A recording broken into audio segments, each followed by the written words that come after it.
네, 안녕하십니까. 이번 시간에 실기시험 숙지, 실기시험 코스는 어떻게 돼 있고, 실기시험을 칠 때 어떻게 코스를 생각해야 되는지,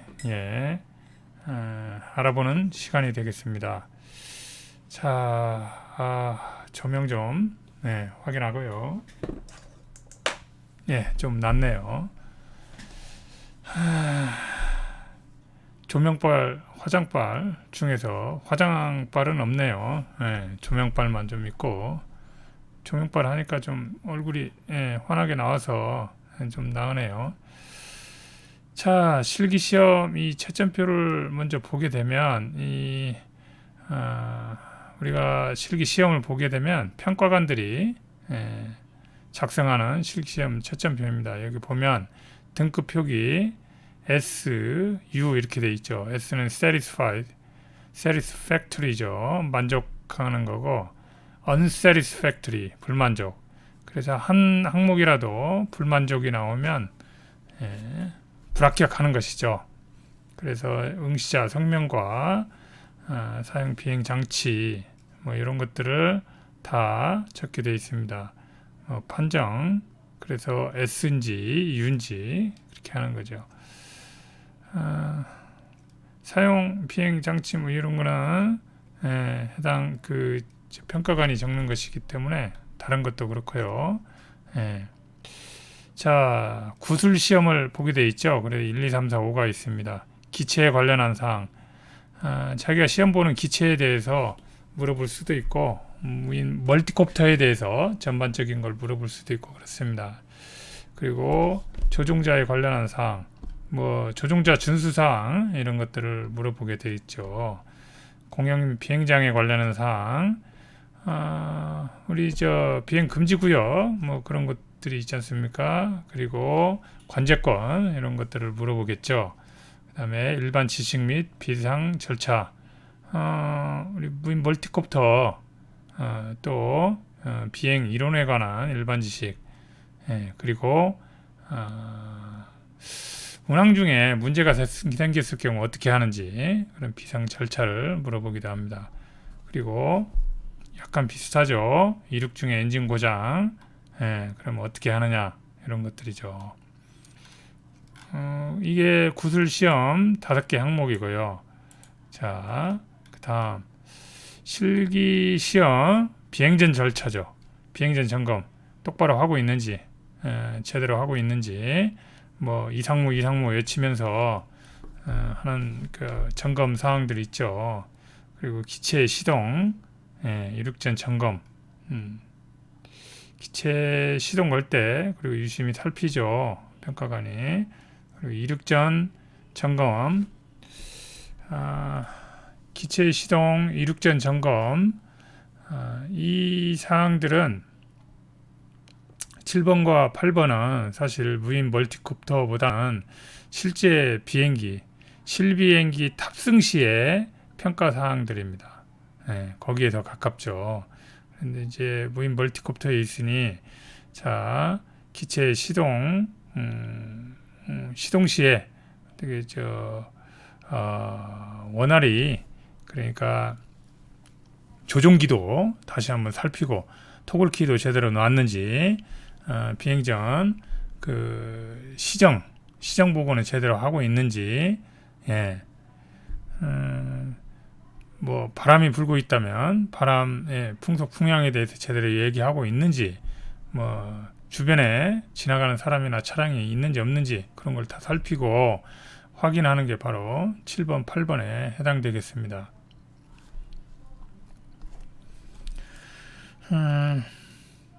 그래서 그러면 이제 9번째 이륙 비행이 있겠죠. 이륙 비행. 이 이륙 비행은 자, 자, 이게 이제 실기 시험의 코스입니다. 코스 중에서 그 뒤쪽은 표시하지 않았어요. 뒤쪽까지 다 표시하면 전체적으로 너무 작아지니까요. 자, 이렇게 조종자가 여기 있고 앞에 안전 펜스가 있고 이렇게 실기 시험장이 있습니다. 이 착륙 위치, 여기가 착륙 위치인데 여기는 주 호버링 위치고요. 자, 착륙 위치로부터 조종자까지의 거리는 15m가 이격되어 있어야 합니다. 15m. 자, 그리고 이제 안전 패스가 있고요. 여기 이 착륙배드로부터 이륙 비행을 시작해서 이 코스가 주로 전해진 수평 비행을 제외하고는 주로 이 안에서 이루어집니다. 이 위치는 자, 이렇게 바뀔 수도 있습니다. 자, 이 비상 착륙 패드가 오른쪽에 있을 수도 있고 이처럼 왼쪽에 있을 수도 있습니다. 이거는 교육을 받는 곳 그리고 비행을 하는 사람, 조종자가 원하는 대로 또는 취향대로 편한 대로 하면 되겠습니다. 자, 여기로부터 시작되는 게 이제 이륙 비행인 것이죠. 이륙 비행을 원활히 하고 있는지, 이륙 비행을 원활히 하고 있는지부터 우리가 확인을 하는 것이죠.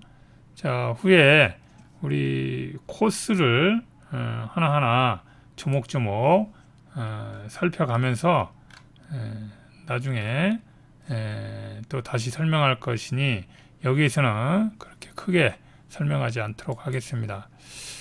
주의할 거는 이륙 비행 시에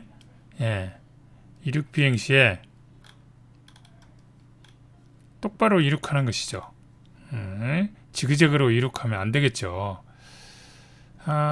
그리고 그 다음 기동 공중 정지 비행 호버링, 호버링 공중 정지 비행 주 호버링 위치라고 했죠.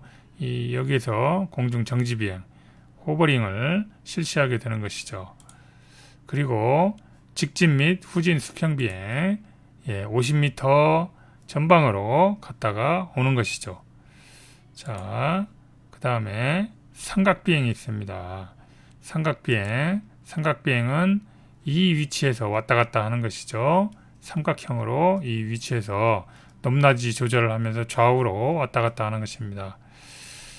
자, 그 다음에 다섯 번째 원주 비행이 있죠. 러더턴이라고 하는데 원주 비행은 여기서 이렇게 원을 그리면서 한 바퀴 도는 것이죠. 이렇게 바꿔놓고 이렇게 시계 방향으로 돌 수도 있습니다. 또 반시계 방향으로 이렇게 돌 수도 있고요. 그거는 교육하는 곳, 그리고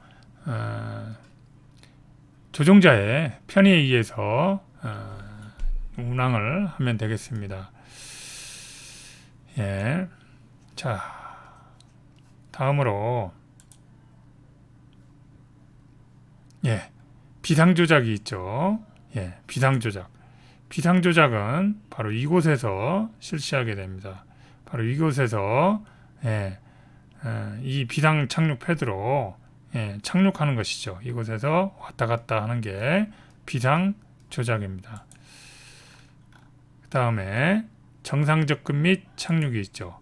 또 정상 접근 및 착륙은 여기서 왔다 갔다 하는 것인데 정상 접근 및 착륙은 자세 모드로 하죠. GPS를 끈 상태에서 자세 모드에서 운항을 하는 게 정상 접근 및 착륙입니다.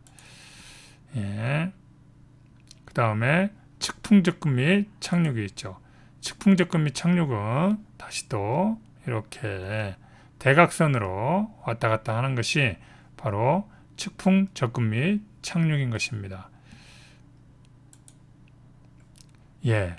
그렇게 해서 이륙 비행, 자, 이륙은 제대로 하고 있는지, 공중 정지 비행, 호버링은 제대로 하고 있는지, 이 두 개를 보게 되면 이 사람의 비행 능력이 어느 정도인지 다 파악이 됩니다. 그 이후는 보지 않아도 알 수 있어요. 이 두 개 하는 걸 보면. 그렇지만 이제 시험인이 다 하나하나씩 다 따져봐야 되겠죠. 그런데 두 개만 보고 나머지를 안 본다는 말이 아니고요. 두 개를 보면 이 사람이 합격할 수 있을지 없을지를 그냥 되게 판단할 수 있습니다. 그 다음에 직진 후진, 자, 그 다음에 삼각비행, 원주비행, 비상조작, 정상접근 및 착륙, 측풍접근 및 착륙, 이렇게 8개의 비행 조작이 있습니다. 이 8개의 비행 조작을 원활히 해야 되는 거죠. 급격한 키 조작이 없어야 되고요. 고도를 항상 일정하게 맞춰야 되고요. 고도를 항상 일정하게 맞춰야 되고, 이 정지 위치점에서 크게 벗어나지 않아야 된다. 크게 벗어나지 않아야 된다는 것은 반경 1m, 이 정지점 호버링, 이 라바콘으로부터 반경 1m 이내에 항상 위치해야 됩니다. 그리고 지나가는 코스가 있겠죠. 이 대각선 코스도 있고, 원 코스도 있겠고, 직선 코스도 있겠고, 좌우로 직선 코스도 있죠. 이 코스에서도 중심선에서 1m 이상 벗어나면 안 됩니다. 그리고 각도도 역시 마찬가지입니다. 각도도 크게 벗어나면 안 됩니다. 크게 벗어나는 그 숫자의 기준은 15도 정도입니다. 자, 그리고 실기시험 비행 후 점검, 비행 후에 기체 점검을 제대로 하고 있는지, 그리고 비행 기록은 잘 작성하고 있는지, 이런 사항이죠. 비행 기록을 실제 우리가 시험 보면서 직접 적도록 하지는 않습니다. 그럼 어떻게 해요? 제출한 비행 기록부를 보는 거죠. 그리고 비행 기록부 어떻게 작성하는지를 물어봅니다. 그래서 교육받는 도중에 계속 지속적으로 비행 기록부를 작성하고, 이 작성하는 법을 익혀야 되겠습니다. 그 다음에 안전거리 유지를 잘 하고 있는지. 안전거리 유지라는 거는, 자, 이렇게 이 착륙 패드로부터 조종자까지의 거리가 15m입니다. 이 15m 거리 이내로 들어와서는 안 됩니다. 15m 이내 거리로 이 기체가 들어와서는 안 됩니다. 그게 바로 안전거리 유지 항목입니다. 다음으로 계획성이 있죠. 계획성. 자, 계획성이라고 하는 거는 여러 가지 측면을 볼 수 있는데, 하나의 예를 들면, 자, 여기서 좌우 측면 호버링을 하죠. 그런데 좌측면 호버링이라고 외치고 기체가 우로 돌아요. 또 우측면 호버링이라고 해놓고 좌로 돌아요. 이런 게 바로 계획성이 없는 거죠.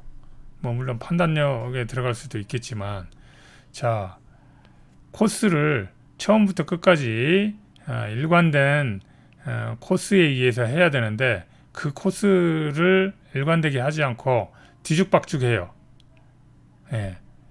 자, 코스 순서가 다 있습니다. 이렇게 평가 기준 코스들이 이렇게 있죠. 이 순서대로 하면 좋아요. 그런데 이 순서대로 하지 않는다고 해서 탈락하는 건 없습니다. 그렇지만 코스대로 했을 때 더 계획성이 있다고 판단이 되는 거죠. 그런 게 바로 계획성입니다. 그것뿐만이 아니고, 이 코스에서 자, 삼각비행 할 때도 이렇게 내려와야 되죠. 위로 올라갔다가 내려오고 해야 되는데, 이 키 조작을 제대로 못하는 거예요. 그러니까 우상승해야 될 때서 먼저 우측으로 쭉 갔다가 다시 올라간다든가, 동시에 키를 조작을 해야 되는데 동시에 못하고 뭐 하나 움직이는 걸 보고 다시 또 첨부해서 한다든지, 이런 게 계획성인 것이죠. 판단력. 판단력도 계획성하고 밀접한 거죠.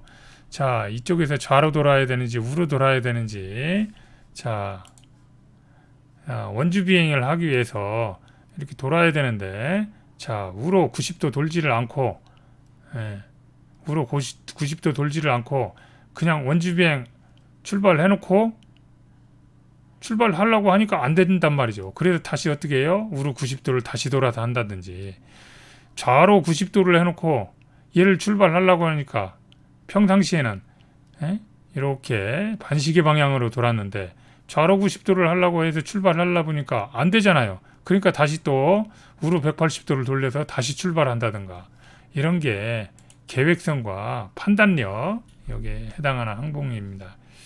자, 규칙을 준수하고 있는지 규칙이라고 하는 거는 시동을 건 다음에 눈을 내가 떼면 안 됩니다. 조종자 준수사항이잖아요. 항상 시계에 비행을 해야 되는데 다른 곳을 쳐다봐요. 다른 곳 예전엔 지금 그렇지 않습니다만 예전에는 평가관이 시동을 걸어놨는데 갑자기 시험 보는 사람 응시자를 불러요. 그럼 어떻게 되죠? 뒤를 확 돌아봅니다. 그럼 어떻게 돼요? 규칙의 준수가 unsatisfactory입니다. 그래서 탈락하게 되는 것이죠. 이해하시죠? 조작의 원활성. 키를 팍팍팍 치는 거예요. 막 급격한 키 조작. 싱싱 소리 내면서 하고 또 코스를 너무 많이 이탈해요.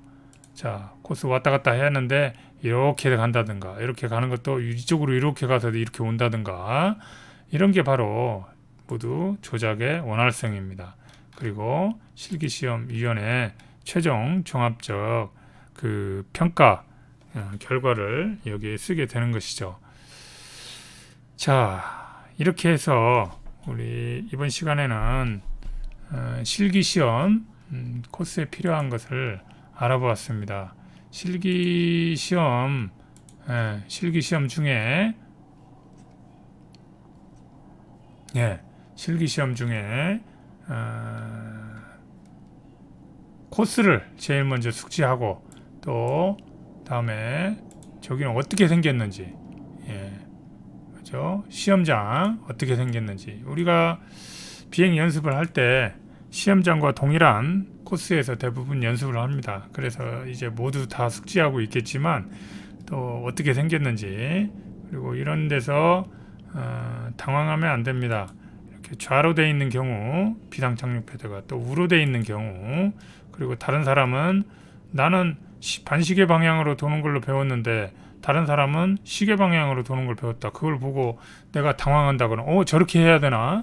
앞선 사람이 이 시계 방향으로 돈다고 해서 나도 저렇게 해야 되나 하고 당황한다거나 하는 일이 없어야 되겠습니다. 그래서 실기 시험 코스도 숙지하고 있고 이 실기 시험에 있어서 중요한 게 또 무언지 확인하고 그렇게 해야 되겠습니다. 자, 이상으로 이번 시간 우리가 알아야 될 실기시험 코스의 숙지 부분을 확인하였습니다. 자, 다음 시간에는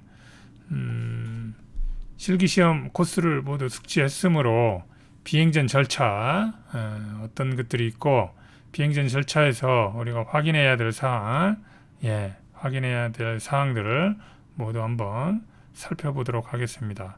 자, 다음 시간에 계속 하도록 하겠습니다.